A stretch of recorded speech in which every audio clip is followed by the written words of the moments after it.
سلام برینفولیا، به این قسمت از برینفولیست خوش اومدید. میلیاردها سال پیش روی سیاره جوان زمین ترکیبات ساده عالی به ترکیبات پیچیده‌تری تبدیل شدند که میتونستن رشد کنن و تکثیر بشن. اونها اولین شکل‌های حیات روی زمین بودن و به همه میلیارد گونه‌ای که از اون موقع تا الان روی زمین زندگی کردن حیات بخشیدن. اون موقع زمین تقریبا هیچ چیزی نداشت که بشه گفت برای زندگی موجودات زنده مناسبه. زمین پر از فعالیت‌های آتشفشانی بود و جوش هم شرایط خیلی سختی رو به وجود آورده بود. پس حیات کجا میتونست شروع بشه؟ برای اینکه بفهمیم حیات از کجا شروع شده، اول باید بدونیم که هر موجود زنده‌ای چه چیزایی لازم داره. موادی که برای حیات ضروری هستند شامل هیدروژن، متان، نیتروژن، دی اکسید کربن، فسفات‌ها و آمونیاک هستند. برای اینکه این مواد بتونن با هم ترکیب بشن و واکنش بدن، به یک حلال مایع نیاز دارن، آب.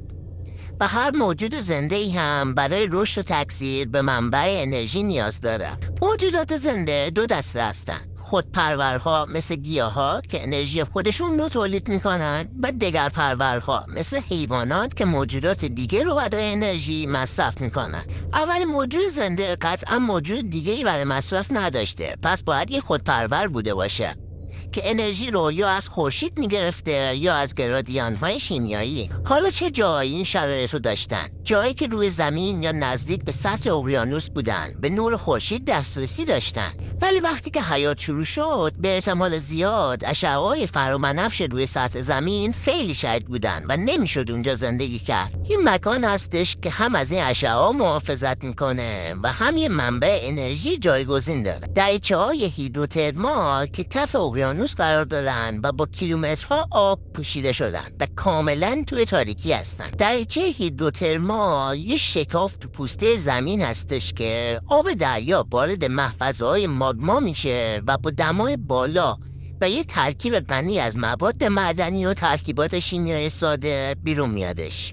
شواهد دیگه‌ای هم هستش که به این دریچه‌های هیدروترمال اشاره میکنه.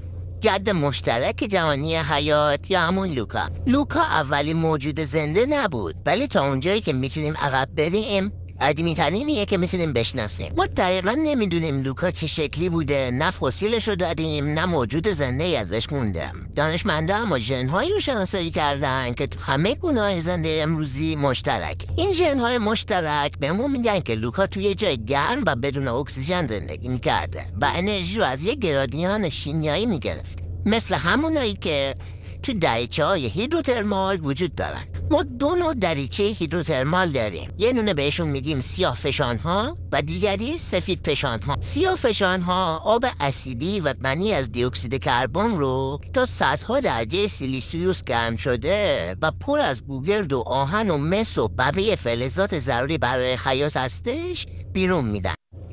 اما دانشمندا امروزه فکر میکنن سیاه‌فشان‌ها برای لوکا خیلی داغ بوده، پس الان بهترین گزینه برای منشأ حیات رو سفیدفشان‌ها میدونن. بین سفیدفشان‌ها یه سری دریچه‌های هیدروترمال تو رشته کوه میان اطلسی به اسم شهر گم شده پیدا شده که میتونه بهترین منشأ حیات در نظر گرفته بشه. آب دریایی که اینجا بیرون میاد خیلی غلیاییه و دی اکسید کربن نداره، اما پر از متانه و دمای مناسب تری برای زندگی داره. سیاه‌فشان‌های کنار این منطقه ممکنه دی اکسید کربن لازم برای اینکه حیات تو شهر گم شده شکل بگیره رو تامین کرده باشند و همه اجزای لازم برای پشتیبانی از اولین موجوداتی که بعدها به این تنوع شگفت‌انگیز حیات روی زمین منجر شدن رو فراهم کرده باشند. و اینطوری بود که از اعماق اقیانوس‌ها حیات اولین قدم‌هاشو تو غیر منتظره‌ترین جا برداشت. تو میلیاردها سال تکامل پیدا کرد، خودشو با شرایط مختلف بفت داد و به تنوعی رسید که امروزه شاهدش هستیم. از کوچکترین میکروب گرفته تا بزرگترین پستاندار، همه موجودات زنده روی زمین یه منشأ مشترک دارن که به اون اولین واکنش‌های شیمیایی عمیق زیر اقیانوس‌ها برمیگرد. داستان حیات داستان مقاومت، داستان تکامله و داستان اتصال به همه موجوداته که بهمون یادآوری میکنه هر چقدر که متفاوت باشیم، همه ما بخشی از یه سفر کهنه و مشترکیم که تو مهد حیات این قسمت از برینفولیسم به پایان رسید، اما داستان برینفول همچنان ادامه داره. برای دیدن ادامه داستان و ماجرا چنل ما رو سابسکرایب کنین و به دوستاتون معرفی کنین.